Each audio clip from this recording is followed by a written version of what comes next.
Well, it's never too late and it's never too soon. Did you ever hear the story? I think it was actually, I can't remember who said it, but there's that idea of when is the best time to plant a tree? Well, 20 years ago. When's the next best time? Today. Make sense? So we're always kind of busy. We're looking at life and we're deciding what we want to do with it. And right now, in the month of June, of course, it's Pride Month, and we're talking about the importance of accepting, honoring, and respecting all of humanity, finding a way in our minds and hearts to really begin to see each other in a new way. And Juneteenth is something new that was started a couple of years ago, and it's really about restorative justice. And I think it's important that we pay attention to the things that are happening in life and remembering that it's never too late to live our authentic life. It's never too soon to take that first big step. So I invite you to take a step towards something great.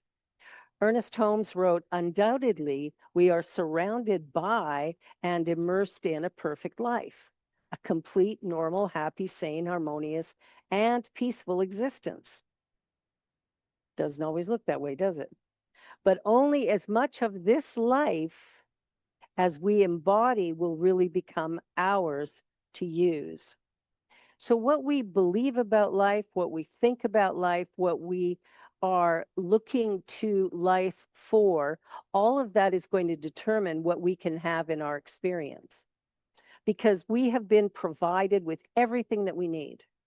And I know it doesn't always look that way from that outer perspective, but the truth is that we are always, always looked after. So when we recognize that there's a power and presence that's right here, being me, being you, it is all that we are. When we start to acknowledge that and recognize that and realize that God is what? All powerful, all knowing, and everywhere present. And if that's the truth, then it's right here where you are, where I am. It is being us, it is the all in the all. So we want to make sure that we're coming to that place of understanding that God is right here being me. There's nothing separate, there's nothing different. So many of us are drawn to this science of mind teaching because we're a community that celebrates the power of affirmation.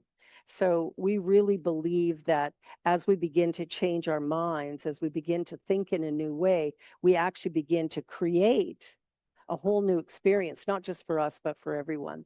And one of the stories that I think about sometimes is in the Bible, there's the story of Lot and his family leaving Sodom and Gomorrah.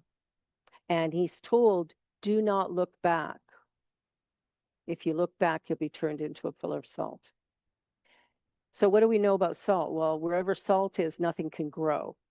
So if you've been salting your walkway this winter and you've been shoveling that snow back onto your lawn, you might notice that there's dead patches because nothing grows where salt is.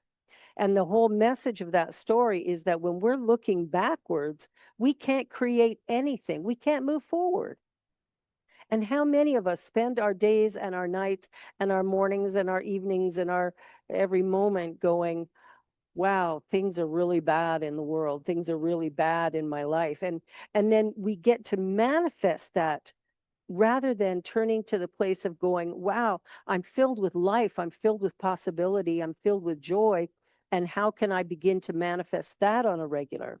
And so we start to think about things in a new way. And the affirmation for today is it's never too late to live my authentic life, and it's never too soon to take the first step.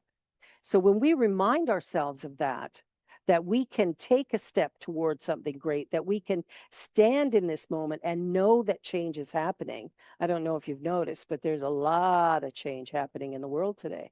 And not all of it feels, shiny and new and great. Some of it feels kind of uncomfortable. So we want to make sure that we're paying attention to what we feel to honor those feelings, but also to allow ourselves to remember that we are created in the image and of the likeness. And when we remember that, we know that we are powerful, that we are creative, that we are intelligent, that we have the ability to create. We create through that power. It creates and moves through us. So the spiritual practices that we do help us to remind ourselves that spirit is always present and available. Not some of the time, but all of the time. That wherever we are, God is. Spirit is, the universe is. Does that make sense? Yeah. So if it's everywhere present, I guess it's being you and me. Does that make sense? That's a harder one to swallow, isn't it? What? God is being me? Ooh, ooh, I don't know. But if God is being me, then that means that I am powerful because God is all powerful. I mean, I'm not all powerful like God, but I've got that power in me and I can use it. And the way we use it is through the power of the word, spoken word, the words that we think, the way that we show up. And we know that because, again, if we take a look at scripture, I don't do that very often, but today it sort of fits. We go back to the book of Genesis and God is telling Adam, name everything. Name everything. But remember, whatever you name a thing, that's what it will be for you. He didn't say that's what it would be for everyone. He said that's what it will be for you.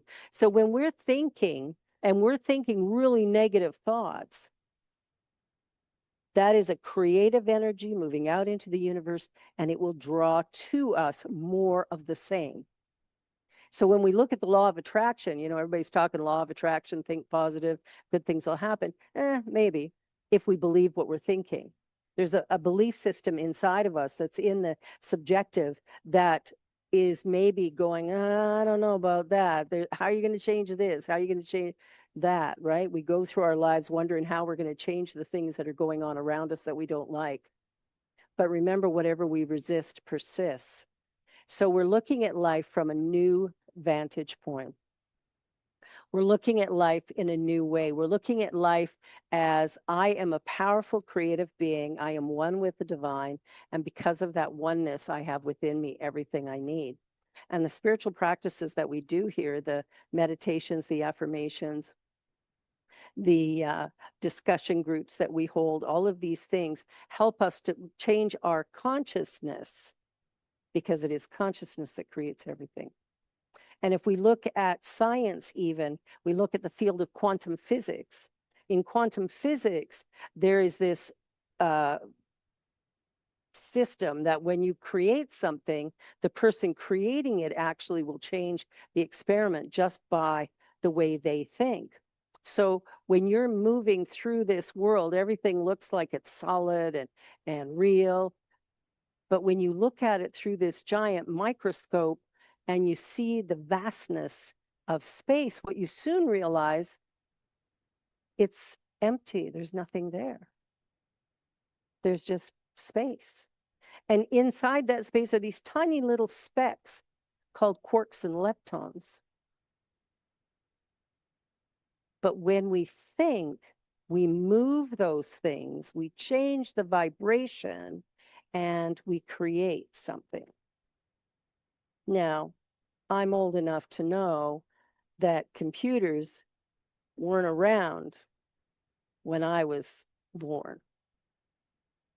They were coming. They took a whole building at that point. Like there was the possibility of them, but I sure couldn't carry it with me like I can today. And look at our cell phones. What are our cell phones? They're computers. Our cell phone can do more than what that giant computer did back in the whatever day it was created, the 50s or 60s. I have no idea. I'm not good with those things. But what I know is when that was created, it was huge and massive and monstrous and took a lot of energy. And now we have these tiny little cell phones that do more than what that computer was capable of doing. Wow. Now, how did that happen? Well, somebody had an idea. They had an idea. And that idea, then they started to work on it and they started to move toward it. So they were taking steps in the direction of the idea that they had in mind. And ta-da, today we have computers. I was asked a while ago what was the most remarkable change in technology in my life. And for me, it was the fax machine. I know that sounds silly, doesn't it? The fax machine. I was absolutely astounded. I worked for a daily newspaper in Calgary, and we got a fax machine. And the company that sold it to us sent us a picture of a boat sailing on the ocean. And we were like dumbfounded that a picture could be sent from across the country and show up exactly the same way. It was miraculous. And today, fax machines are obsolete unless you're in the medical profession. Doctors use it to send prescriptions, but we don't use fax machines anymore. It's not a thing. We're using WhatsApp, and we're using Instagram, and we're using, Zoom and StreamYard and all these other things so that we can get our message out. And we're doing things in a very different way. Why? Because somehow somebody had an idea that we could do it different, we could do it better, and they started to work on those ideas. Even if you go back to the Wright brothers, they had a lot of failures when they were trying to figure out how to fly. We weren't really meant to fly, but we do fly now because of them. They created the first airplane. So when you're looking at what can be done or what will be done, and you think about what's happened in your lifetime, it's pretty remarkable. So we get ideas. Now, where do these ideas come from? Well, I think they come from the divine. When they come in fully formed and fully available to us, it's really remarkable to sit back and look at, wow, like I had this idea. I remember years ago writing a poem, and I wrote the poem in about, I don't know, whatever it took me to write it down, probably about 3 minutes. And I sat back and I looked at it later, and I probably edited 1 or 2 words, but it was complete. And what's fascinating is I wrote that probably close to 30 years ago, and it's still very relevant today. So ultimately, as we wander along and as we journey along, we're sitting back going, well, I have this idea, but oh, it's unrealistic. Well, if it's unrealistic, it's probably possible. And I say that because in the scheme of things, the bigger the idea, the greater its potential, the greater the possibility that it could manifest. So we take a look at what our great ideas are, our vision for our life moving forward, and we start to imagine it already complete. And we see it in a really positive light. And as we do that, then we start to take steps toward it, because there will be ideas that come that will allow us then to move in the direction that we think we want to move in, or the idea that came. So there's many ideas. I had an idea about, oh my gosh, so many years ago, about 25 years ago. And the idea was to move to Toronto and start a Science Mind Center here. And I thought, well, that would be a good idea. And then I started taking classes to become a minister. Well, that takes a while. That took 5 years on its own. And then when I got to the end of my training, and I still had this idea that I was going to come here and start a center, and I got to the end of my training and it was like not happening. And so I spent the next couple of months just getting myself prepared. So what I did was I moved out of my family home, and I moved into a rooming house basically, and just rented a room there. I gave my car to my son, my eldest son, because I knew I wasn't going to need it anymore. And although I didn't know what was happening or how it was happening or how it was going to go about, what ended up occurring was I got a phone call from a friend. I was out that night, so I got home and there was a message on my answering machine. That's when we had answering machines. Now we just have voicemail on there, but there was an actual machine in the past. So on my answering machine was a voicemail from a dear friend of mine, Carolyn, and she said, "Why didn't you candidate for the Vernon, BC church?" And I couldn't remember why. And many people had candidated for it a few months earlier, and the person who was selected at the last minute said, "No, I don't want it. I'm going to go somewhere else." So now it was available again. So I couldn't remember. So I got up the next morning and I phoned Vernon, and I phoned the center there, and I said, "I understand you're looking for a minister and I'm looking for a placement. Um, what's the deal?" And she said, "Well, call head office and I'll put you down and we'll get you in." And then another friend of mine who was studying at the time, just probably a year ahead of me, turned around. He was going to candidate for that particular place at the same time.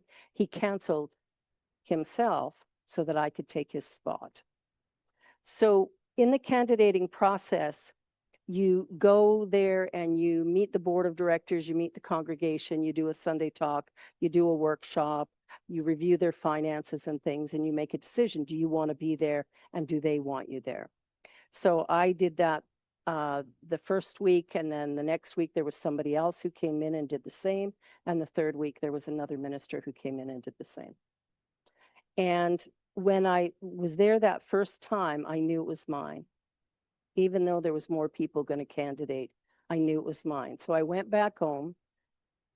I gave notice where I worked and said, I'm done as of December the 11th, I believe. That'll be my last day. And they're going, "Are you sure you want to do that? Don't you want to wait till they decide and then put in your notice?" And I went, "No, I'm done. It's complete." I just had this knowing that it was okay. And then I turned around and I gave notice where I was living, that I would be leaving December 15th because they were voting on December 13th. And so I gave notice at the place I live for December 15th. Now that might seem like kind of a silly thing to do. I could have ended up homeless and out of work, but I didn't. On the 13th, after they had their service and their congregation voted, I got a phone call from them that I had been selected. The interesting thing was, because I had already set everything up, I moved there on December 15th, and I did my very first service on December 16th. And it was their candlelight service, their Christmas candlelight service. I did that service on the 16th, which happened to be my birthday. So it's a really easy day to remember because I celebrate it every year. The journey that we're on is not about us figuring out how to do all the things that we want to do. It's about taking time in the silence and meditation to begin to see, what is it that I really desire? What is it I'm here to do? And then to do that, and to allow ourselves, when we do it, to be in a place of peacefulness, comfort, acceptance, and knowing that, yeah, this is a good thing. What we don't get to do is decide how. That's usually the first question we ask ourselves. Well, how am I going to do that? I don't have the money to do that. How am I going to create a new business? I can't create a new. We get all these things in our head, don't we? How? Well, how is not your job. That's God's. That's the universe. You create the idea and then allow it to unfold. But remember to take a step. Every time an idea comes in, you take a step forward. You move toward what it is that you seek. So although I didn't get to Toronto that year, 1998, I got to Vernon, BC. Well, that's a little farther from Toronto than Calgary is, where I was born and raised. But that was the door that opened. So I went there, and I was there for 18 months. In my time there, what I discovered was all the things that I wasn't taught about ministry, all the extra things that happen in ministry. So that was very valuable, because I then moved to Toronto in July of 2000. And the first service for the Center for Spiritual Living, which is what it was called at the time, was held on September 10th, 2000. The journey that we're on is really about celebrating who we are, finding our natural gifts and talents and sharing them, not holding back. And if we're not going to do it now, when? Today's the day. This is the moment. Find your power, find your passion, and allow yourself to move forward in a really, really great way. And I just wanted to share a story before I end. And I'm not sure who wrote this story. Once upon a time, in a lush, vibrant jungle, a wise father shared a crucial life lesson to his curious child. They were under beautiful sunlight, surrounded by the symphony of nature.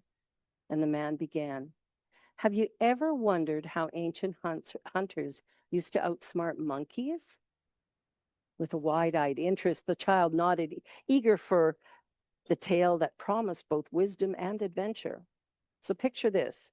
The father continued, "Instead of chasing monkeys through the forest, these cunning hunters devised a clever plan.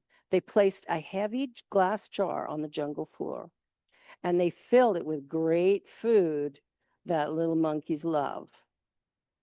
But this jar had a very narrow neck.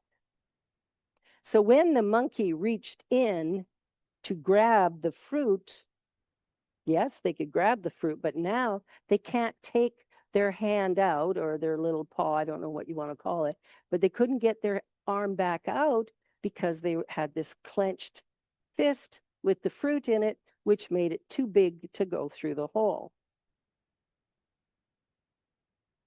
Now, they were pretty stubborn. I don't know if any of us are stubborn. Anybody here stubborn? We hold on to things for a while. So this monkey would hang on to it and hang on to it and hang on to it. And meanwhile, the hunter's coming in and going, "All right, come on, baby, I got you." All the monkey had to do was let go of the fruit and its hand would come out. Sometimes we're doing things in our life and we're really, really stuck and we can't see how stuck we are because we're holding on to that fruit inside that jar and we can't let go. And I'm here to tell you today, it is time to let go. The narrow neck of the jar made it impossible for the monkey to pull out the food it was clutching, and it stubbornly held on for a long time. And there will be situations in our life where we hold on and we become trapped. We could become trapped in an idea of what's real. And if we begin to change our mind, we begin to change those ideas, and that's when opportunities show up. So we're in a place right now of great change and possibility. There's a lot of people who are quite fearful. And what we want to do is begin to eliminate that fear and to raise the vibration of hope and faith. Because as we do that, we start to create a life that works beautifully. We managed to get a sense of freedom as our destination and our journey moves forward. We feel a whole lot better about what we're doing and how we're doing it. So it's up to us to become agents of hope and change and to share a great legacy of acceptance and honoring of all people and all situations and allowing ourselves to fully be present. Fully present. There's the key. Ah, yes. So when is the best time to start something new? Now. Was there a better time? Maybe. But now's the time, and it's never too soon.